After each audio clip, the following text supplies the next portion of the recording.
Mylavaram solar ప్లాంట్లపై దాడి చేసి ఏదో కొంప మునిగిపోయింది, నేనేదో ఉద్ధరించేస్తాను అని ప్రజలకి కల్లబొల్లి మాటలు చెప్పి అసెంబ్లీని పక్కదోవ పట్టించే విధంగా మాట్లాడి 7,000 మెగావాట్లకి ఉన్న అగ్రిమెంట్లని రద్దు చేసి ప్రపంచం అంతా కూడా ముక్కును వేలేసుకునే విధంగా చేశారు. కేవలం రద్దు చేయటమే కాదు, ఆ రద్దు మూలంగా ప్రపంచవ్యాప్తంగా ఈ రాష్ట్ర ప్రభుత్వం మీద గత ప్రభుత్వంలో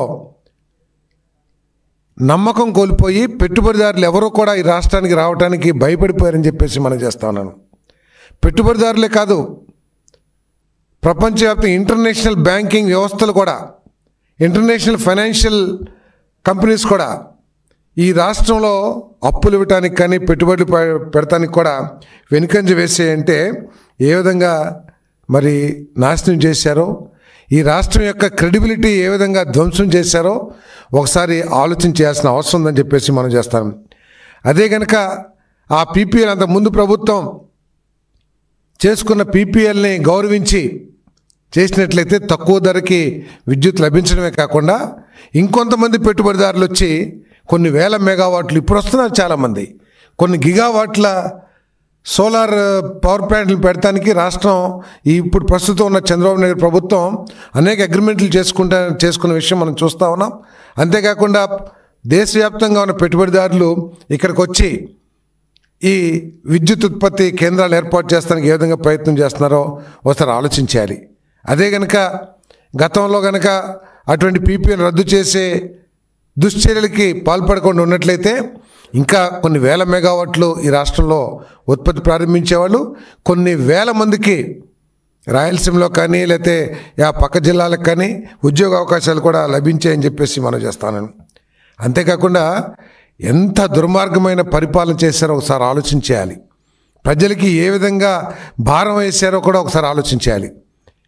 పోలవరం విద్యుత్ ప్రాజెక్ట్ని 2021 కల్లా ప్రారంభిస్తామని చెప్పేసి ప్రగల్భాలు పలికిన వైఎస్ఆర్ కాంగ్రెస్ పార్టీ, వైఎస్ఆర్ కాంగ్రెస్ ప్రభుత్వం ఆ పవర్ ప్లాంట్ని కాదు కదా, పోలవరం ప్రాజెక్ట్ని పూర్తిగా ధ్వంసం అయ్యే విధంగా నిర్ణయాలు తీసుకున్న విషయాన్ని కూడా మనం జ్ఞాపకం చేసుకోవాలి.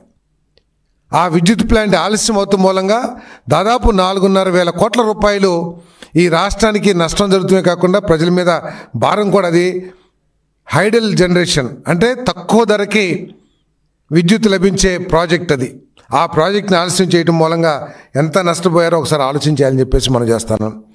అంతేకాకుండా కృష్ణపట్నం వీటీపీఎస్లో థర్మల్ ప్లాంట్లు ఉత్పాదనకి ప్రారంభానికి సిద్ధంగా ఉన్నా కూడా కేవలం స్వార్థంతో వాళ్ళకి కొన్ని స్వార్థపరమైన నిర్ణయాలు జరగలేదనో లేకపోతే వాళ్ళతో బేరం కుదరలేదనో ఆ ప్రాజెక్టుల్ని కమిషన్ చేయడానికి ఆలస్యం చేయడం మూలంగా కూడా తీవ్ర నష్టం జరిగింది రాష్ట్ర ప్రజలకు అని చెప్పేసి మనం చేస్తా ఉన్నాను.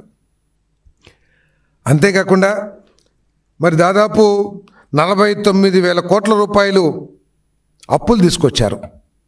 1 మెగావాట్ అని ఎక్కడైనా ప్రారంభించారా? 1 మెగావాట్ కూడా ప్రారంభించుకోకుండా రాష్ట్రంలో పెరుగుతున్న విద్యుత్ అవసరాలు కానివ్వండి, పేదవాళ్ళకి 200 యూనిట్లు ఫ్రీగా ఇవ్వడానికి కానివ్వండి, ఏ విధంగా సాధ్యమైద్దని చెప్పేసి నేను ఆలోచన చేస్తున్నాను, అడుగుతా ఉన్నా నేను. అంతేకాకుండా 10,800 కోట్ల రూపాయలు దాంట్లో అత్యధిక వడ్డీలకి తీసుకొచ్చారు.